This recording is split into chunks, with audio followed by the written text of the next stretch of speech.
বন্ধুরা, ভেবে দেখেছেন কখনো একটা কাগজের টুকরো কিভাবে পুরো পৃথিবীকে শাসন করে? আর সেই কাগজ যদি ধ্বংস হতে থাকে, হ্যাঁ, আপনি ঠিক শুনছেন, একটা মুদ্রা নাম ইউএস ডলার এখন মৃত্যু সজ্জায়। আর তার পতনের 5টি স্পষ্ট লক্ষণ ইতিমধ্যেই দেখা যাচ্ছে। ভাবুন তো, এমন এক সময় ছিল যখন গোল্ডই ছিল সবকিছুর মানদণ্ড। কিন্তু 1971 সালে president Richard Nixon gold standard থেকে ডলারের সংযোগ বিচ্ছিন্ন করে দেন। এরপর থেকেই ডলার হয়ে ওঠে এক প্রকার বিশ্বের কাগজে রাজা। তবে আজ সেই রাজাকে ঘিরেই প্রশ্ন উঠছে। বিশেষজ্ঞরা বলছেন, ঠিক যেন রোমান সাম্রাজ্যের পতনের মতো করেই ধীরে ধীরে নীরব বিপর্যয় শুরু হয়েছে ডলারের। এই ভিডিওতে আমরা জানব কিভাবে মার্কিন ডলার ধীরে ধীরে তার আধিপত্য হারাচ্ছে, কেন বিশ্বের বড় অর্থনীতিগুলো এখন বিকল্প খুঁজছে। সিবিডিসি অর্থাৎ সেন্ট্রাল ব্যাংক ডিজিটাল কারেন্সি এবার কি ডলারকে প্রতিস্থাপন করবে? বিশ্বব্যাপী 1944 সালের ব্রেটন উডস ব্যবস্থার পর থেকে ডলার হয়ে ওঠে গ্লোবাল রিজার্ভ কারেন্সি। কিন্তু আজ আইএমএফ এর একাধিক রিপোর্টে বলা হচ্ছে 2000 সালে বিশ্ব রিজার্ভের 71% ছিল ডলারে, সেটা এখন কমে 58 ঠেকেছে। এর মানে একটাই, বিকল্প খোঁজা শুরু হয়েছে। ডলারের বিকল্প হিসেবে ইউরো, ইউয়ান এবং এখন সবচেয়ে আশাপ্রদ সিবিডিসি। আর শেষ পর্যন্ত আমরা দেখব কিভাবে ভারত সহ উদীয়মান অর্থনীতিগুলো ডলারের পতনের সুযোগ নিচ্ছে। ভারত, ব্রাজিল, দক্ষিণ আফ্রিকা, ইন্দোনেশিয়া, এমনকি মধ্যপ্রাচ্যের অর্থনৈতিক শক্তিরাও এখন স্থানীয় মুদ্রা ভিত্তিক ট্রেডের দিকে ঝুঁকছে। ভারতের মন্ত্রী নীতিন গডকরি সম্প্রতি বলেছিলেন, আমরা এমন ব্যবস্থা চাই যেখানে রুপি দিয়েই তেল কেনা যাবে। এর পেছনে রয়েছে এক নতুন নীতিগত আত্মবিশ্বাস, যা ডলারের পতনে ভারতীয় অর্থনীতির জন্য দরজা খুলে দিচ্ছে।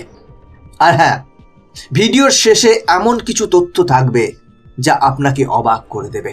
বন্ধুরা, শুধু ভাবুন, মার্কিন যুক্তরাষ্ট্রের জিডিপি এর প্রায় 15% আসে শুধুমাত্র ডলার প্রিন্ট করে এবং সারা বিশ্বে সেই ডলার ঘুরিয়ে।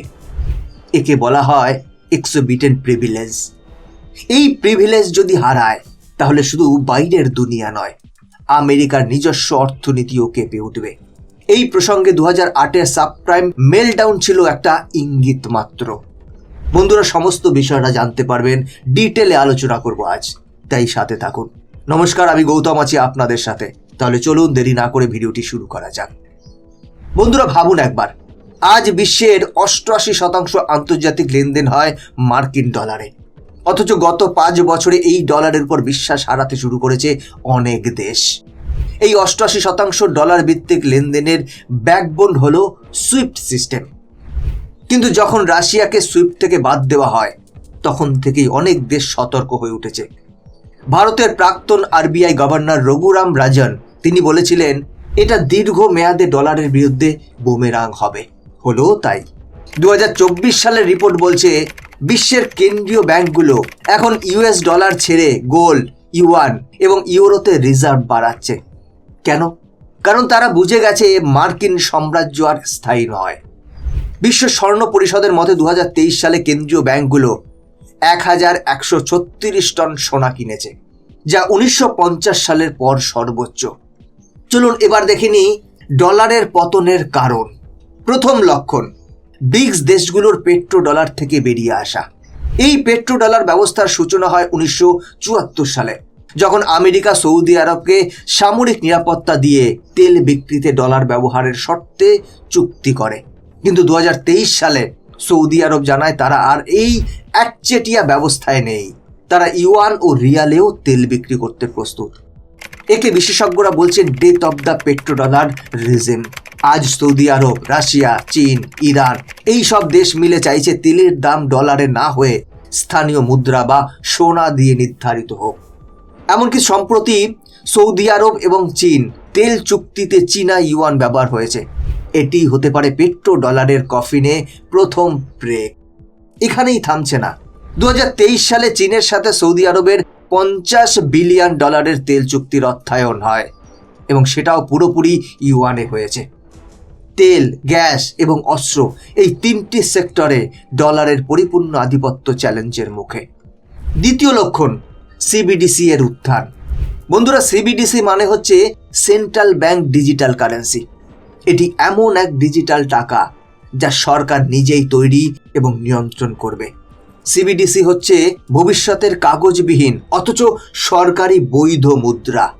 বিআইএস অর্থাৎ ব্যাংক অফ ইন্টারন্যাশনাল সেটেলমেন্টস এর মতে আজ বিশ্বের 130টির বেশি দেশ কোনো না কোনো পর্যায়ে সিবিডিসি নিয়ে কাজ করছে। ভারতও শুরু করেছে ডিজিটাল রুপি। অন্যদিকে আমেরিকা এই দৌড়ে পিছিয়ে। অথচ এই খেলাই হতে পারে ভবিষ্যতের মুদ্রা যুদ্ধ। এখন প্রশ্ন, সিবিডিসি কি তাহলে ডলারের বিকল্প হবে? বিশেষজ্ঞরা বলছেন হ্যাঁ, কারণ সিবিডিসির সবচেয়ে বড় সুবিধা হলো ডলারের দাদাগিরি ছাড়া নিজস্ব লেনদেন ব্যবস্থা। সিবিডিসি হলে দেশগুলো নিজস্ব ডিজিটাল কারেন্সিতে পরস্পরের সঙ্গে ট্রেড করতে পারবে, যার ফলে সুইফট, চিপ বা ফেডওয়্যারের মতো মার্কিন সিস্টেম এড়ানো যাবে। 2023 সালে চীন, ইউএই, থাইল্যান্ড এবং হংকং ব্রিজ নামে একটি সিবিডিসি ভিত্তিক অন্তর ব্যাংক সিস্টেম চালু করে।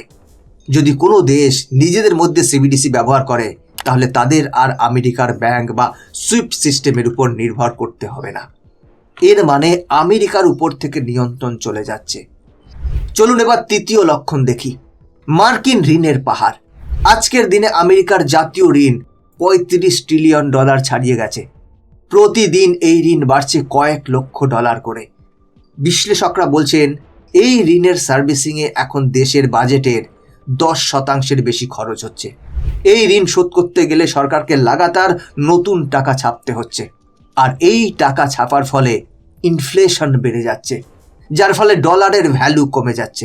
2021-22 সালে আমেরিকার সিপিআই ইনফ্লেশন 9% ছুঁয়ে যায়, যা 40 বছরের মধ্যে সর্বোচ্চ। এই ইনফ্লেশন বিশ্ব অর্থনীতিকেও নাড়া দিয়েছে, বিশেষ করে উন্নয়নশীল দেশগুলোকে। তাদের প্রশ্ন, যদি ডলার নিজেই অবমূল্যায়িত হয় তাহলে কেন বিশ্ব সেটা ব্যবহার করবে? বন্ধুরা, এখানেই চলে আসে চতুর্থ লক্ষণ, বিশ্বব্যাপী ডিডলারাইজেশন মুভমেন্ট। রাশিয়া ইউক্রেন যুদ্ধের পর আমেরিকা রাশিয়ার উপর নিষেধাজ্ঞা চাপায় এবং সুইফট পেমেন্ট সিস্টেম থেকে বের করে দেয়। এরপর থেকে রাশিয়া ইউয়ান, রুবল এবং অন্যান্য বিকল্প ব্যবস্থা ট্রেড শুরু করে। 2023 সালে রাশিয়া ইরান 90% ট্রেড মার্কিন ডলারের বাইরে করেছে। এমনকি ফ্রান্স পর্যন্ত চীনের সাথে এলএনজি কেনার জন্য ইউয়ান ব্যবহার করেছে। এরপর থেকেই দেশগুলো বুঝে যায় ডলার ব্যবহার করলে আমেরিকার রাজনৈতিক নিয়ন্ত্রণে পড়তে হয়। বিশ্বব্যাপী এখন 40টির বেশি দেশ নিজেদের মধ্যে স্থানীয় মুদ্রায় ট্রেড করার চুক্তি করেছে। এর মধ্যে রয়েছে ব্রিক্স, এসিও এবং চীন, রাশিয়া, তুরস্ক, ব্রাজিল, এমনকি আফ্রিকার দেশ এখন ডলার ছেড়ে স্থানীয় মুদ্রায় ট্রেড করার চেষ্টা করছে। এমনকি আইএমএফও এখন এসডিআর মানে স্পেশাল ড্রয়িং রাইটস এর মাধ্যমে বিকল্প মুদ্রা ব্যবস্থার কথা ভাবছে। বন্ধুরা, এই সব ঘটনার মানে স্পষ্ট, বিশ্ব এখন ধীরে ধীরে ডলারের বিকল্প খুঁজে নিচ্ছে। বন্ধুরা, শেষ এবং সবচেয়ে গুরুত্বপূর্ণ লক্ষণ হলো আমেরিকার উপর বিশ্বের আস্থা কমে যাওয়া। 2024 সালের গ্যালাপ জরিপ অনুযায়ী আমেরিকার উপর বৈশ্বিক আস্থা কমেছে প্রায় 21%। যখন ইরান, চীন বা রাশিয়ার বিরুদ্ধে নিষেধাজ্ঞা দেয় তখন বাকি দেশগুলো ভাবে আজ ওদের, কাল হয়তো আমাদের পালা। এটা শুধু ভাবনার বিষয় নয়, এটাই বাস্তবতা। এখন দেশগুলো বিকল্প পথ খুঁজছে যেন যুক্তরাষ্ট্রের আর্থিক চাপে না পড়তে হয়। এই সন্দেহ থেকেই শুরু হয়েছে একটি বিশ্বব্যাপী ট্রাস্ট ক্রাইসিস, যা মার্কিন ডলারের ভিত্তিকে কাঁপিয়ে দিচ্ছে।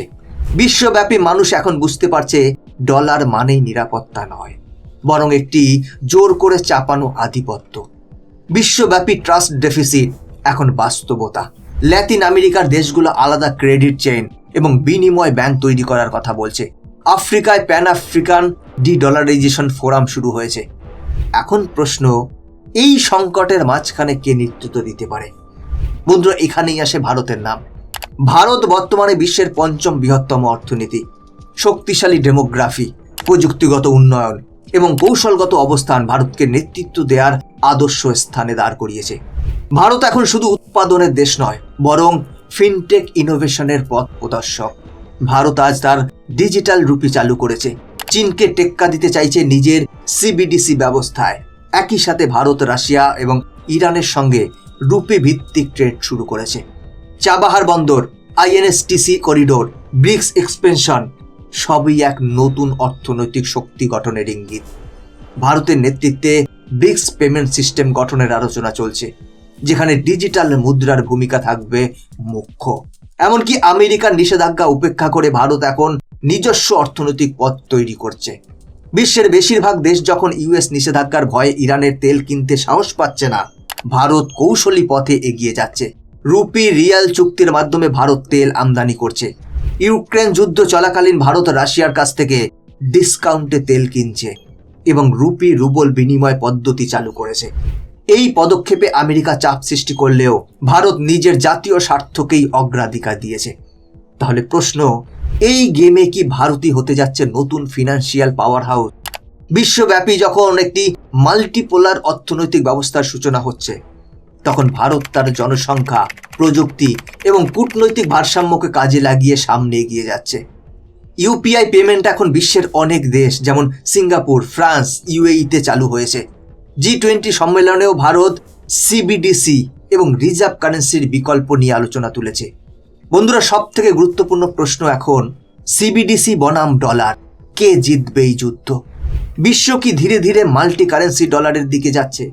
ডলার কি থাকবে শুধু আমেরিকার মুদ্রা হিসেবে? আর যদি ডলার পতন হয়, তাহলে সেই শূন্যস্থান কে পূরণ করবে? বিশেষজ্ঞরা বলছেন ভবিষ্যৎ হবে একাধিক শক্তিশালী মুদ্রার যুগ।